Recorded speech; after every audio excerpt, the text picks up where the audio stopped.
The show focused on delivering beneficial information on everything to do with products and services that can improve your life. This is Experts on Call on AM 650. Welcome back to Key Pacific's Talk About Strata. I'm Sterling Fox, joined by Tony Giaventu, the Executive Director of the Condominium Homeowners Association of British Columbia. Tony's also the Condo Smarts columnist with the Vancouver Province and now writes for the 24 Hours paper every Thursday as well. You busy guy. Never, ever a boring moment in this industry. I can't imagine you even having time to relax and have a cup of coffee. You know, we've known each other for months and still haven't even done that. Exactly. You are a busy fellow. Now, I wanted to ask you a little bit about this, what we've been talking about, the new regulations under the Strata Property Act, the depreciation reports, and I think it's a pretty safe bet that not many condo organizations in British Columbia are on the case yet. So if I am a Strata corporation of some size, how do I get started? I've got to comply. I've got a couple of years. It doesn't have to be done next week, but I got to get started. So what do I do? Well, a little heads up is that we have an information bulletin on the website that anyone can go to. It's right on the homepage. Open up the CHOA website. On the left side, there's a green button that talks about depreciation reports. Open it, and it's going to give you some step-by-step planning, answer a lot of your questions. But basically, and I'm sorry to interrupt, but the website again is CHOA, CHOA.bc.ca. It's a fantastic website, and all of this information that Tony and I have been kicking around on the program today about all of these new regulations are dealt with, and you can copy the information that I have in my hand right now off the choa.bc.ca site. Yes, that's correct. Okay. So let's say we're a 25-unit apartment building, little apartment building somewhere in the Lower Mainland. Your first thing you need to do is you're probably going to be getting proposals because you need to know how much this thing is going to cost you. And there are some cost savings that you can do in advance that will help you out a lot. You need to tell the different parties that you're going to ask for proposals from a little bit about your building.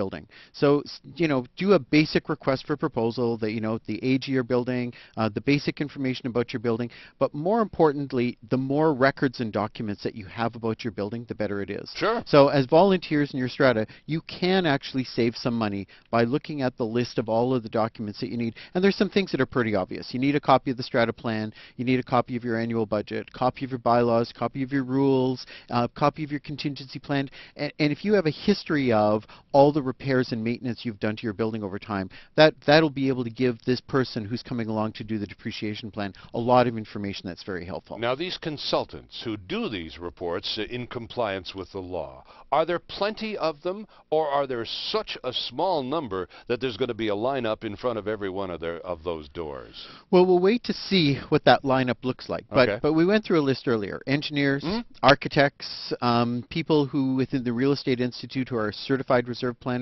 That's an actual designation in Canada. People who are members of the Appraisal Institute, and people who are members of the Institute of Quantity Surveyors of Canada. So there's a fairly wide spectrum. It shouldn't be a handful of people. Yes, and it's not your local taxi driver who's just put up a shingle saying, I'm a depreciation report planner. That's not who's doing it. No offense to taxi drivers, but this isn't just someone who thinks they can do this. This is a person with very specific qualifications, credentials, a level of knowledge to be able to assess your building, because you want a reliable report. Remember, you're giving this to someone. So you get proposals from these individuals, from their companies, and then you're going to basically have to make a decision how we're going to pay for it. So it might be something in your next annual budget. It gets approved, and then the Strata Council basically signs a contract with the person who's going to do the report for them. And I would think one of the discussions with the individual or the company that's going to do your report is, how long is this going to take? How long will it take? What information do you need from us? What kind of access do you need to our building? What type of resources or information can we provide for you? If you have a management company, I know a number of the management companies have already gone to one or two companies and said, if we take our whole portfolio to you, value. They're all individual reports, right. But are there some economies of scale that we could benefit from? And certainly there are. And I think that'll be even more relevant for places that are remote. If you're in a community where there are not a lot of appraisers or engineers, of course, that you'll have some resource. But this is not new. Every commercial, government, industrial property in the province have been having depreciation reports because it's been part of their long-term planning and taxation anyhow. That line item where you depreciate your assets isn't about depreciating the value. It's about the future plan of having a cash reserve to recapitalize and to pay for that roof or that restructuring of that component of your building. Well, the requirement for a depreciation report suggests a diminishing value indefinitely, and that's not what we're talking about exactly here. Right. It's not like a car. No. Where the old adage is you lose a third of the value of the car the second you drive it off the lot. Well, real estate doesn't work that way. Well, and it's funny because real estate's about the only thing that doesn't work that way. The real estate does actually appreciate that and along with antiques at some point, right? You'll get some appreciation out of them because they're ongoing value and their limited value. And in British Columbia, we have limited access to real estate. So that is an ongoing issue. But we're going to be in a situation where people are buying and they're assessing based upon these depreciation reports. Right. We certainly have already seen that in the province. This is not coming. It's already here. And certainly buyers have had their mortgage providers and mortgage insurers looking at these reports and saying, there's some huge risks coming up. I know that you want to buy this because it's an older unit and it doesn't cost as much, right, but we can't give you a 90% mortgage ratio because the future costs in the next 5 years are going to be so unmanageable. Oh, and therefore your likelihood of being able to pay your mortgage and handle the demand of these future costs may be compromised. It certainly will be compromised. I see. Right. Okay, so they're doing is just protecting themselves. Well, and we have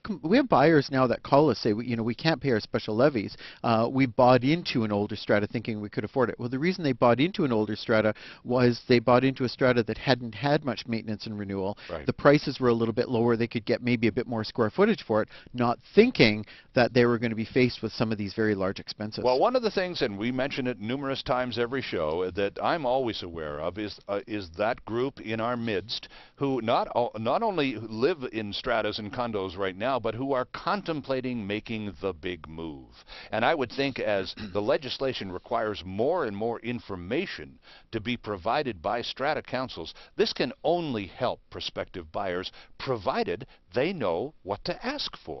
Exactly. Well, and we should have one of our shows just about the information certificate that people ask for. Okay. Because that item by item, when you go through those items, they don't seem that they're that important, but when you go through them item by item, you suddenly realize that they are important, but they're important if you have the additional information that goes along with them. And so, of course, buyers go in making assumptions that, my strata fees will only be $175 right, a month or $325 a month. Well, that's what they are, but that doesn't tell you what your actual percentage of all the common costs are, just what your monthly strata fees are. Well, and you've said this many times, and I love it, too. It's the old you get what you pay for. And if you go into a situation where the condo fees are, really? Just that? That's all you want?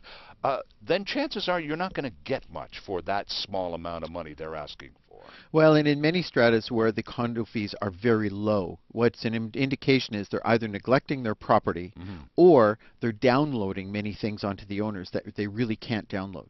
And so that's one of the challenges. You go into a building where, the bylaws say that the owners must maintain and repair their own doors and windows. Then you look at the bylaws and you look at the strata plan and you say, you can't do this. This isn't permitted under the legislation. And everything's fine till a new owner comes in and challenges that, and then the strata's in turmoil. So, do it right. Do the plan. In the long term, it'll protect your asset and your value. For more information on the changes to the regulations that we've been discussing this past hour, I can't emphasize enough how terrific a website the Condominium Homeowners Association run. It's CHOA, CHOA.bc.ca.